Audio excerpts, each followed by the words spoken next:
1981, guerrillas grabbed his sister off a university campus and demanded $12 million. Most families would have paid it and prayed. He raised an army instead.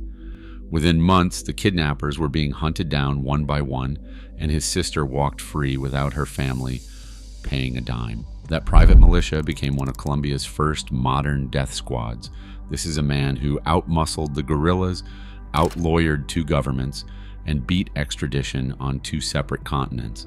And the hit movie about his cartel handed his whole life's work to a pilot. The movie is American-made. Tom Cruise, big grin, flying loads of cocaine out of the jungle and getting rich for the CIA.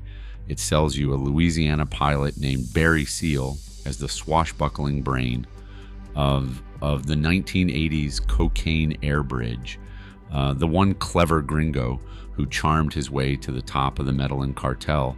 It's a great watch. It's also, in the words of its own director, a fun lie based on a true story. And the biggest lie is the one you never notice because the film never bothers to correct it. Seal didn't build anything. He flew for men who did. One of those men was Jorge Luis Ochoa Vasquez, and the movie barely lets you see his face. So let me introduce the guy the credits skipped.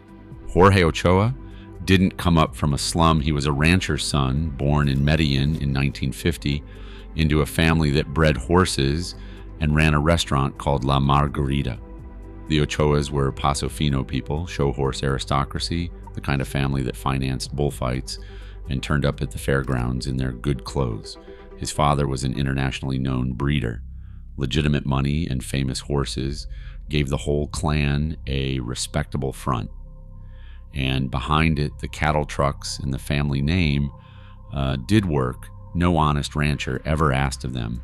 If you passed Jorge on the street, you'd have guessed prosperous cattleman, not cartel founder.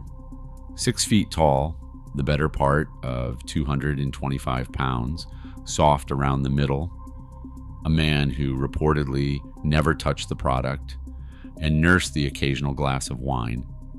That was the disguise, and it was a good one. The scariest people in this story are almost never the ones who look the part. By 1976, Jorge had taken over what was still, at that point, a family smuggling operation. Cattle money and restaurant money quietly turning into powder money. What happened next wasn't a hostile takeover or a lone genius's master plan. It was a merger. Between 1981 and 82, the Ochoa family, Pablo Escobar, Carlos later, and Jose Rodriguez Gacha folded their separate networks into one machine and called it the Medellin Cartel.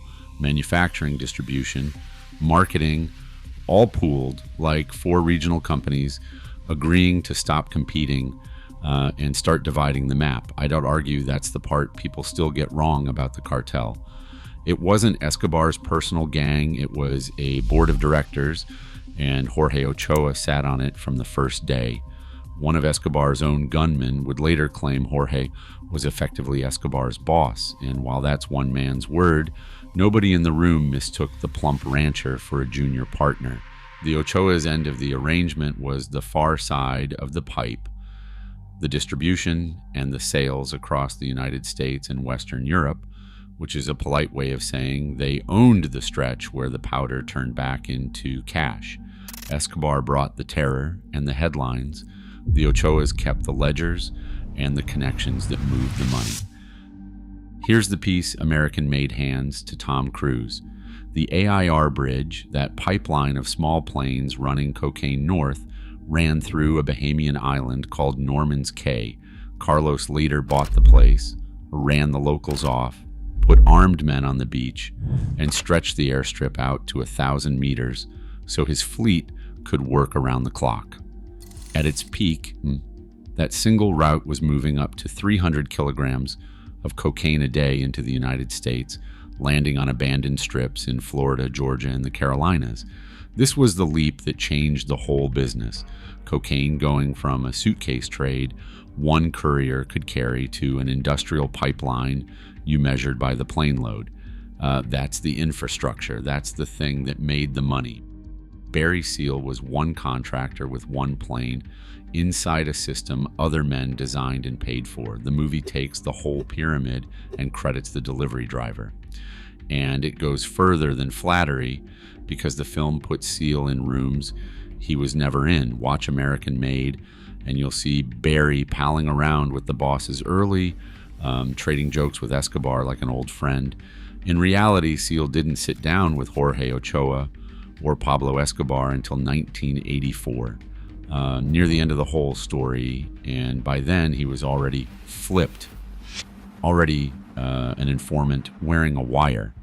To the cartel, he was hired help with a nickname, and that was all.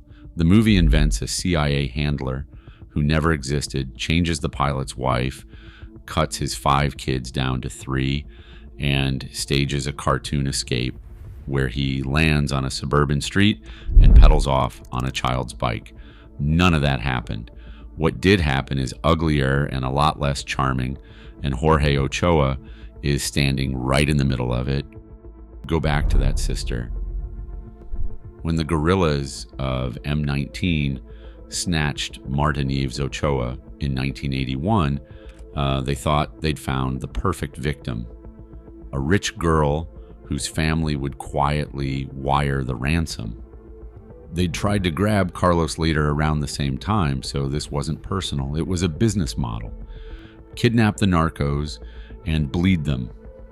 The traffickers' answer was to hold a meeting. On the 1st of December, 1981, something like 223 men, most of them drug lords, some of them army officers and businessmen, sat down and founded a group with a name that told you everything.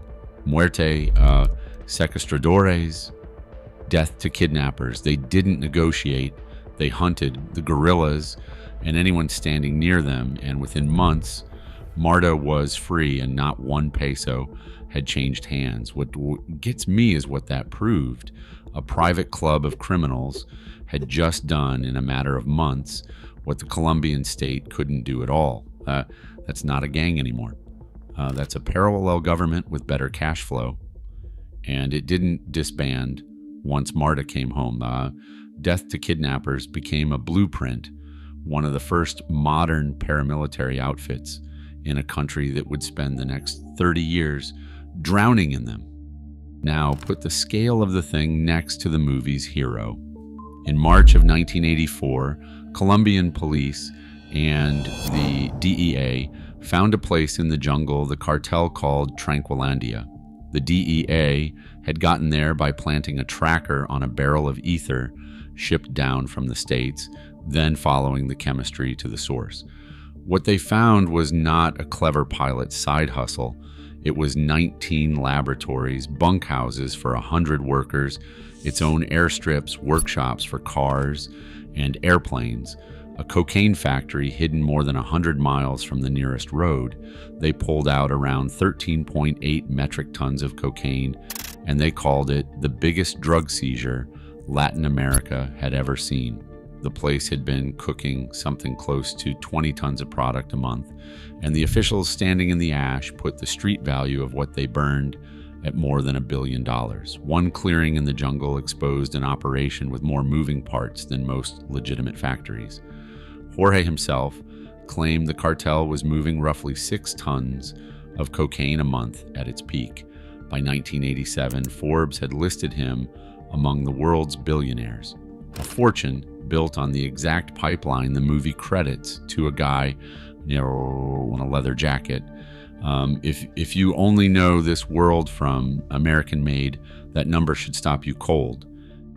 If a founding boss of the biggest cocaine operation of the decade is somehow new to you, that's a gap worth closing. So subscribe and stick with me, because the war this man survived is where the story gets genuinely strange. The money, it turns out, was never the dangerous part.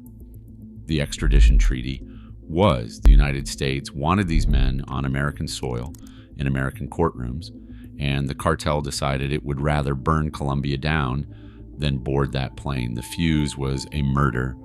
In April of 1984, cartel gunmen killed Justice Minister Rodrigo Lara Bonilla and a government that had spent years looking the other way, suddenly started enforcing extradition for real.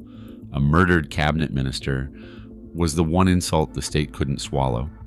And from that spring on, the gloves came off on both sides. That same year, the Barry Seal problem detonated. Flying under DEA control, Seal used a hidden camera on a Nicaragua run to photograph cartel men loading cocaine. And when those pictures and his informant role leaked to a Washington newspaper that July, the sting collapsed and Seal became a dead man walking. He knew it. His own lawyer said it out loud, in a courtroom. On the 19th of February, 1986, Barry Seal pulled his white Cadillac into the lot of a Salvation Army halfway house in Baton Rouge, where a federal judge had ordered him to sleep every night with no guards and no gun. A three-man hit team was waiting, and one of them emptied a machine pistol into him. All three were later charged with the killing. A crew brought up from Miami to do the job in daylight, because the point was never just to silence him. The point was to be seen doing it. The judge who took away his bodyguards had, in effect, marked the spot on the map.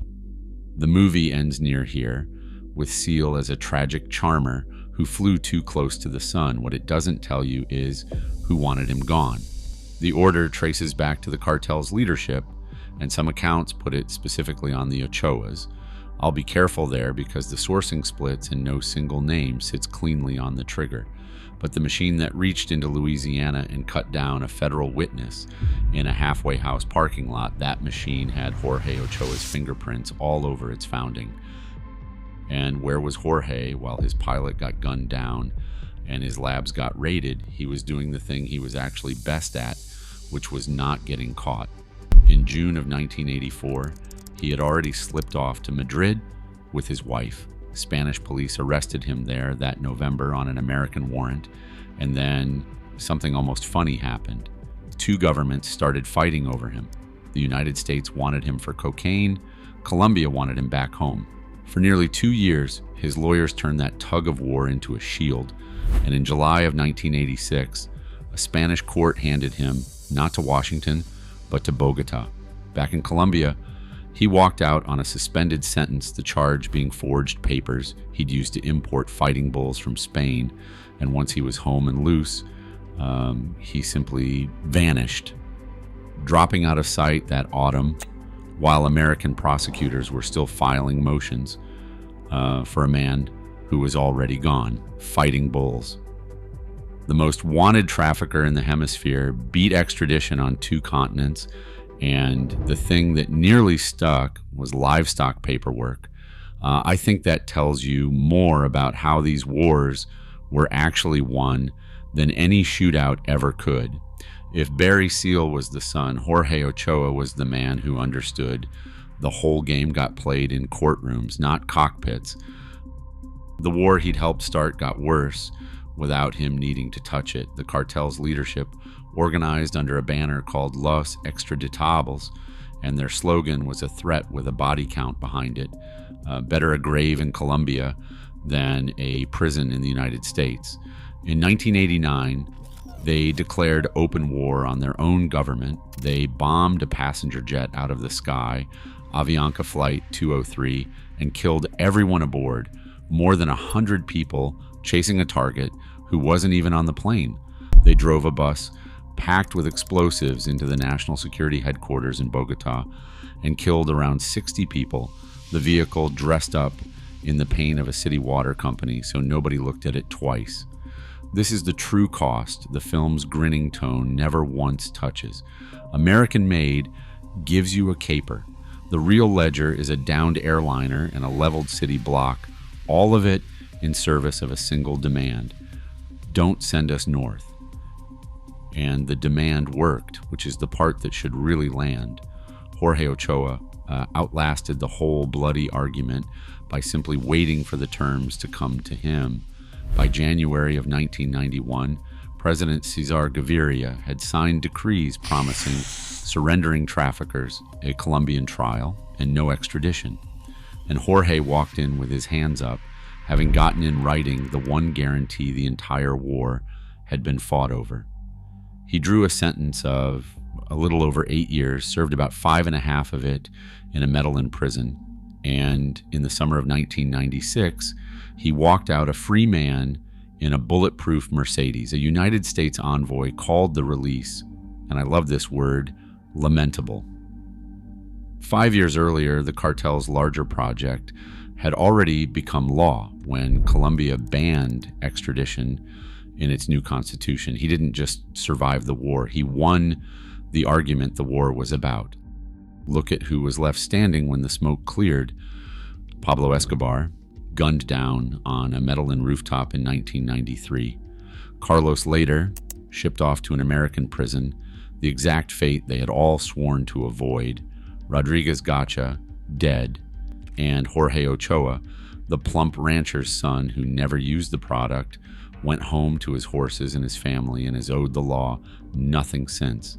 He picked up the Paso Finos and the ranch life right where he'd set them down, as if the whole cocaine chapter had been one long, profitable detour he was finally free to leave behind.